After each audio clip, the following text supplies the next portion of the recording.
Assalamu alaikum.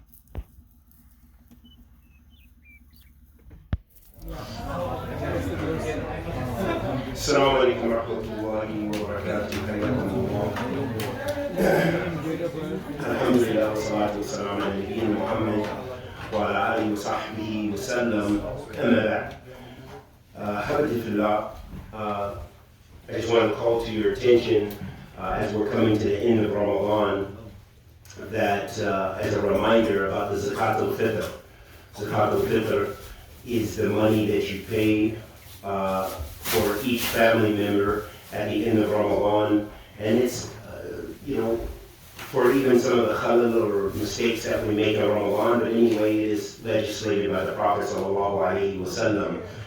And so the zakat al-fitr, you can, if anybody wants to pay their zakat here, and we have these envelopes here. Zakat al-fitr is about $10 per person, and then it will be distributed because the zakat al-fitr, as the Prophet ﷺ did and the Sahaba radiallahu ta'ala was through, not through mal, not through wealth, but through things that were measured goods like rules, rice, dried goods, dates, and things like this. So they will distribute this zakat al-fitr from this, if anybody wants to give their zakat al-fitr. Also, they also have a collection box here for the zakat al-mal as well. If anybody has to pay on their gold or their silver or any of their wealth, they can pay that here, bi'idhnillah ta'ala, inshallah ta'ala, it'll be distributed. So I just wanted to remind myself and my brothers, as it's nearing the end of Ramadan, I think we're the 24th night, I believe, Layla Arba Ashrin.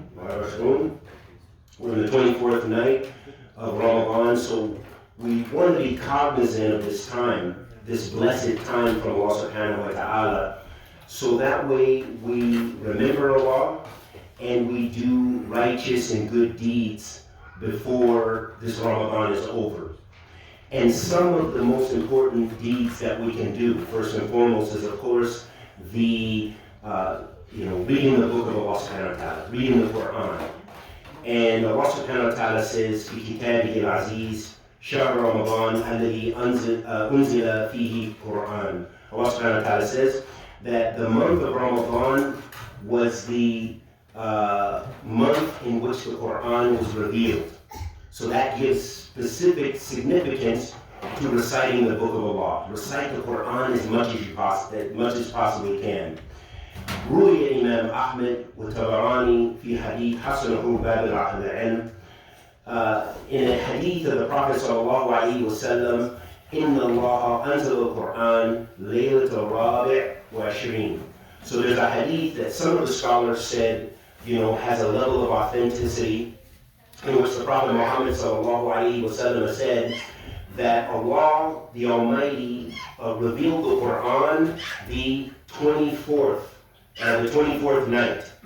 So it lets us know the importance of this time. We're now in Al-Ashr Al-Awakhir. We're in the last 10 days. We're in like 6 days, 5, whatever we have left of Ramadan now.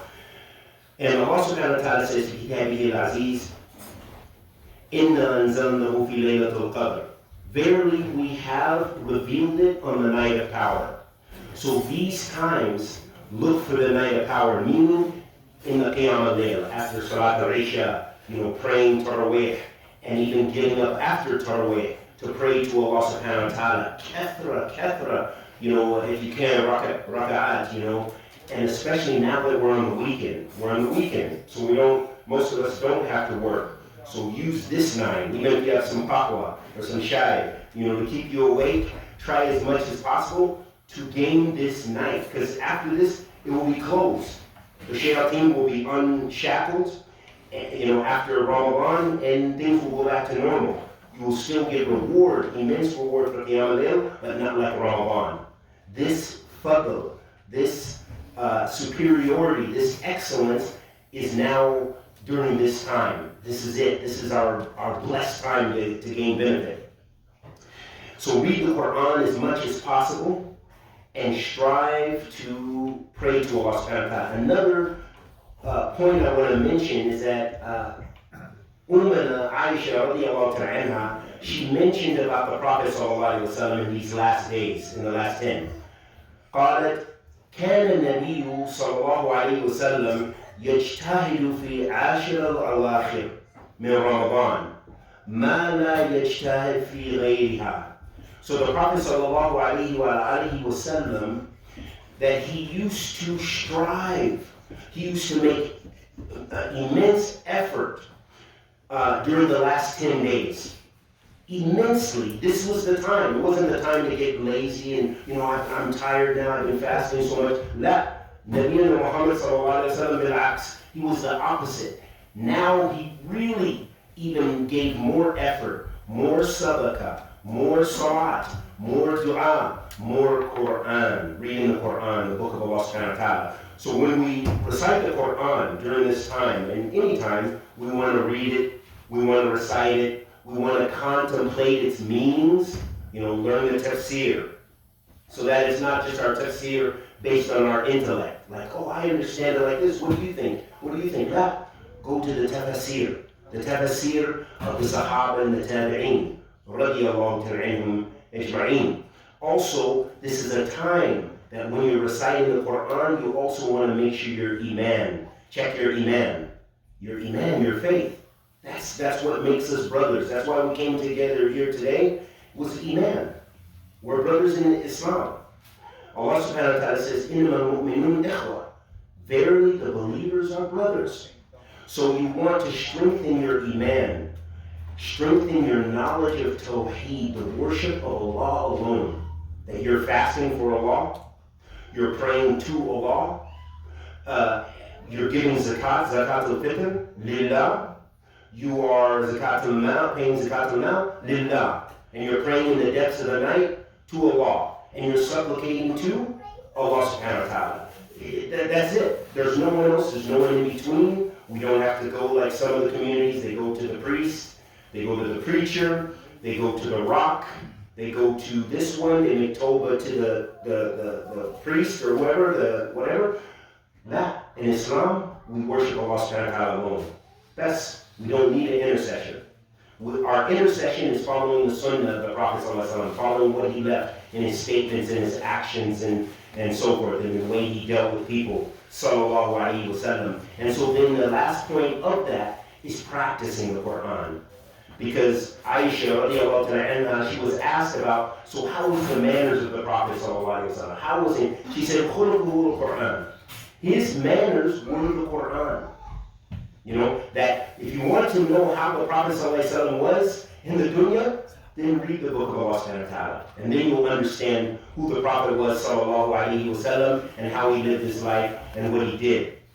So the next point I want to mention, and I'll be short, is dua.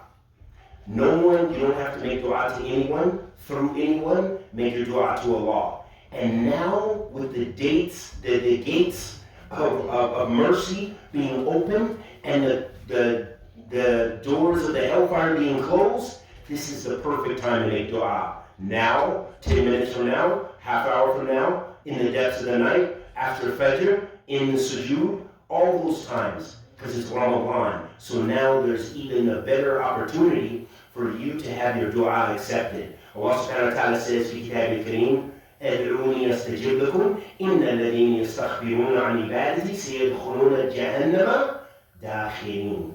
So Allah subhanahu wa ta'ala says, supplicate to me, and I will answer you. Verily, those who are arrogant regarding my worship, they will enter the hellfire, dakhilin, humiliated, they'll be humiliated.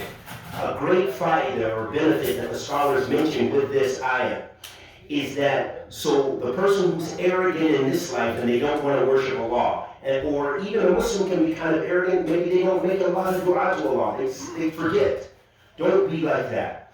So when it's arrogance that prevents you from ibadah, the scholars, they say, al-jaza min jins al-amal. Al-jaza min jins al-amal, which means that part of the reward is commensurate with the deed. So, for example, the one who's arrogant in this life and doesn't supplicate to Allah subhanahu wa ta'ala, in the hereafter they'll be humiliated, because the opposite of kibr, of arrogance, is humiliation. So they were arrogant now, and they're humiliated in the hereafter. And the opposite for the Muslim who's humble now and supplicating to his Lord, needing Allah subhanahu wa ta'ala, that they will receive honor and izzah in the hereafter and in this life. Alhamdulillah.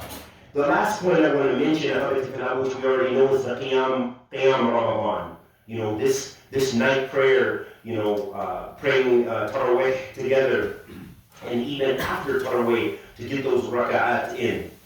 The Prophet ﷺ said, "Man qama Ramadan imanan wa ihtisaban, ghufira lahu ma taqaddama min dhanbi."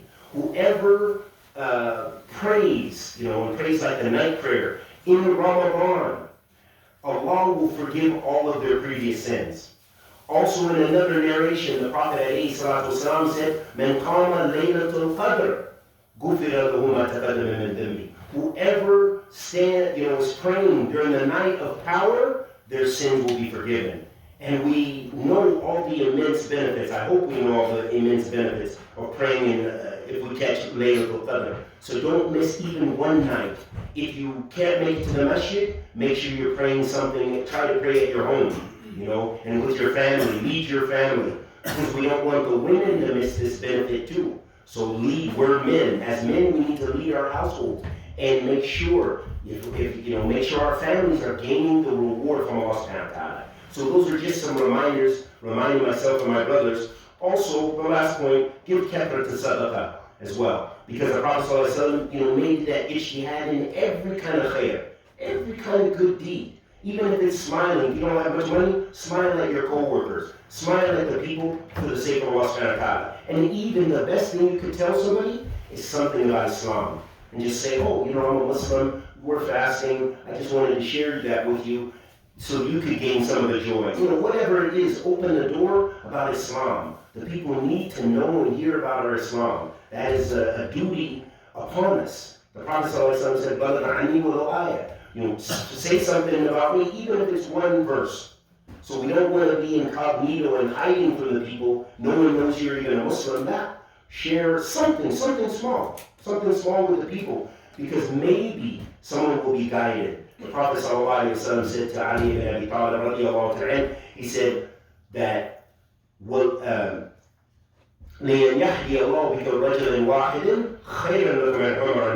if even one person is guided by your hand to Allah, it's better for you than the red camels. And to the Arabs, especially in the Arab Peninsula, the red camel in those times was one of the best forms of wealth. And even now you see in many of the Arab countries, the camel is something very prized, and especially a very nice, expensive camel. Princes and all this, they pay millions of riyals probably for some of their camels. So it shows that this, by guiding one person to Islam, being the source of one person learning something about Allah subhanahu wa ta'ala, this is better for you than everything in the dunya.